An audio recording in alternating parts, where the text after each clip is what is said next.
Madame, Monsieur, bonsoir. Nous sommes vendredi 10 février et bienvenue dans ce 24 heures Afrique. En voici les titres.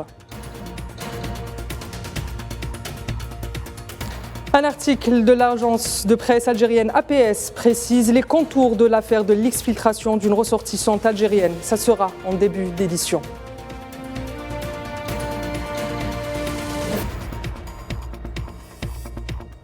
Et au Sahara occidental, le pillage des richesses du peuple sahraoui par l'occupant marocain se poursuit et l'Union européenne se fait complice par des accords commerciaux entre l'organisation et le Royaume.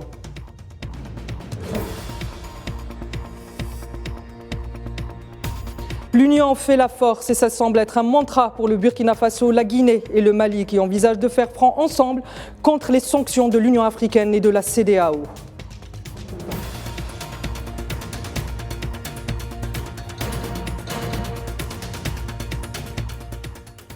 Et avant de développer les titres de l'actualité, cette information qui vient de tomber, le président algérien Abdelmajid Tebboune ordonne de ne pas obstruer aux frontières des Tunisiens souhaitant se rendre en Algérie en passant par les postes frontaliers entre les deux pays.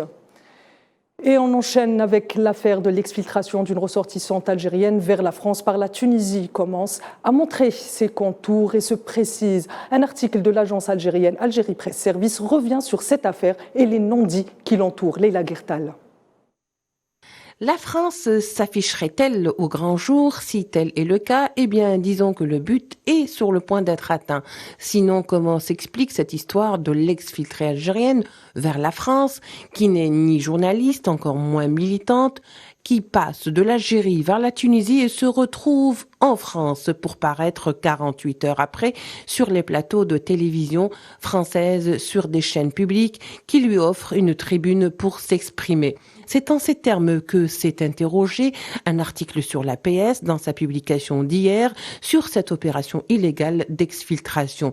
C'en est la preuve, dira le texte, que les services français ont sonné la mobilisation générale de leurs éléments dans l'objectif recherché est désormais clair. Si la France, dira l'article, envisage de reproduire en 2023 le scénario de la baie des Cochons, alors elle se trompe complètement d'adresse. Tout le monde sait qu'au niveau du renseignement français, il y a une feuille de route pour mettre à mal la relation algéro-française, une feuille de route exécutée par les Barbouz et les Khabarji et certains responsables au niveau de la DGSE, du Quai d'Orsay et certains franco-algériens ne cachent plus leur amour et leur vénération pour le Marsen.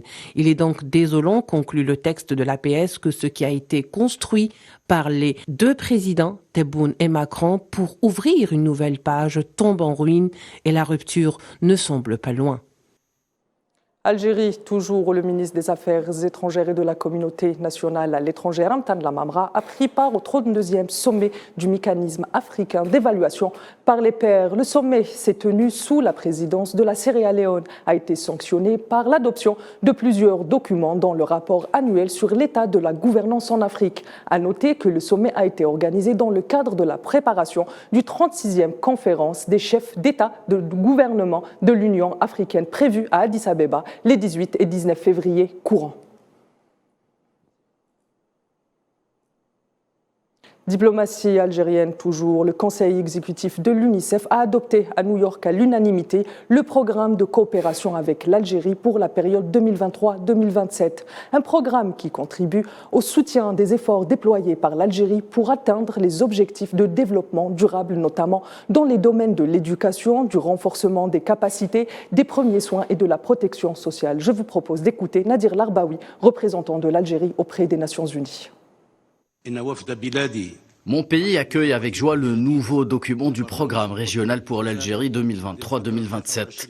Il est également reconnaissant pour l'aide apportée par l'UNICEF, notamment l'équipe concernée par le programme algérien et qui a participé à l'élaboration de ce document qui est le fruit de discussions constructives et d'une collaboration étroite entre les parties prenantes.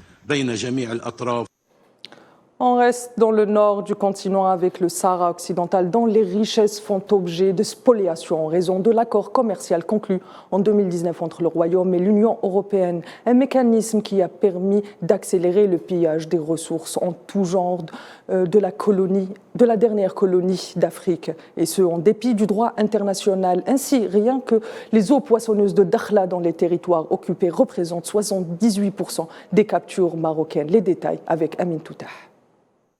La représentation du Front Polisario auprès de l'Union européenne estime que le dernier rapport de la Commission européenne sur la question de l'accord commercial entre l'Union et Rabat apporte le bilan d'une accélération sans précédent du pillage des richesses du Sahara occidental. Selon la partie sahraoui, qui rappelle que la Cour de justice de l'Union européenne avait reconnu le 21 décembre 2016 le statut séparé et distinct du Sahara occidental du Maroc. Jugeant que le seul critère à prendre en compte est le consentement du peuple sahraoui. Un constat juridique appuyé par l'arrêt du 22 septembre 2022 émis par la Cour africaine des droits de l'homme et des peuples qui a jugé que la souveraineté sahraoui constitue un fait acquis et incontestable, tout en dénonçant la politique coloniale sur le territoire du Sahara occidental. Selon le communiqué du Front Polisario, 85% des produits agricoles originaires du Sahara occidental sont exportés vers l'Union européenne et que la confirmation de l'annulation des accords de 2019, qui se joue actuellement devant la Cour de justice, marquerait la fin de ce financement de colonisation. En attendant le statut final sur les accords de 2019 par la Cour de justice européenne, ce chapitre juridique témoigne une fois de plus de la justesse de la cause du Sahara occidental et le droit de son peuple à l'autodétermination, comme le stipulent les résolutions onusiennes et la légitimité internationale. On en parlait hier, un mini-sommet a été tenu à Ouagadougou entre le Mali, le Burkina Faso et la Guinée-Conakry, avec pour objectif discuter des sujets d'intérêt commun, notamment faire face ensemble face aux sanctions de la CEDEAO et de l'Union africaine. Safouane Ben Sabri est revenu sur les points forts de cette tripartite. On l'écoute. L'heure est à la coopération entre le Mali, le Burkina Faso et la Guinée-Conakry. C'est à Ouagadougou qu'a eu lieu la rencontre tripartite. La réunion de Ouagadougou entre les hauts diplomates du Mali, de la Guinée et du Burkina Faso a abouti à un accord conjoint pour faire pression pour la levée de leur suspension de la communauté économique des États de l'Afrique de l'Ouest et de l'Union africaine. Les trois pays font face à plusieurs enjeux et problématiques communs. Il s'agit donc pour Conakry, Bamako et Ouagadougou d'accorder leur violon en parallèle de la tutelle de la CEDEAO. Exprimé au nom de son Excellence le colonel Assimi Goïta, président de la transition et chef de l'État du Mali, la solidarité pleine et entière du Mali avec le Burkina Faso, avec le peuple burkinabé qui traverse un moment difficile et pouvoir leur donner l'assurance que nous sommes dans le même bateau. De son côté, le ministre guinéen des Affaires étrangères a assuré quant à lui qu'il s'agissait de mieux porter la voix des trois pays envers les organisations régionales telles que la CEDEAO, avec lesquelles les relations sont au plus bas niveau. Après le Mali, le Burkina Faso vient de demander le départ des forces françaises de son territoire dans une volonté de suivre le modèle malien d'un affranchissement total de l'influence française. Et de son côté, le président sud-africain Cyril Ramaphosa s'est adressé aux parlementaires au Cap à l'occasion de son discours annuel sur l'état de la nation.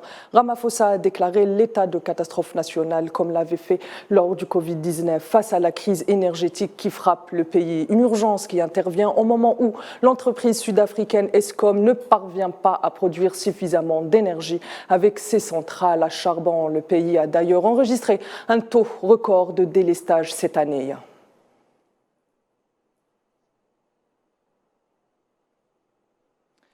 Et l'Afrique continue de se mobiliser pour la Syrie et la Turquie après les graves séismes qui ont frappé les deux régions. L'Algérie, l'Afrique du Sud et maintenant le Soudan ont annoncé avoir envoyé vendredi un camion et avec des aides humanitaires à destination de la Turquie. Par ailleurs, l'Algérie a annoncé un don de 30 millions de dollars à la République de Turquie et un don de 15 millions de dollars à la République arabe syrienne. De son côté, la République du Mali a adressé un message de condoléances joint à la Turquie et à la Syrie en ces douloureuses circonstances.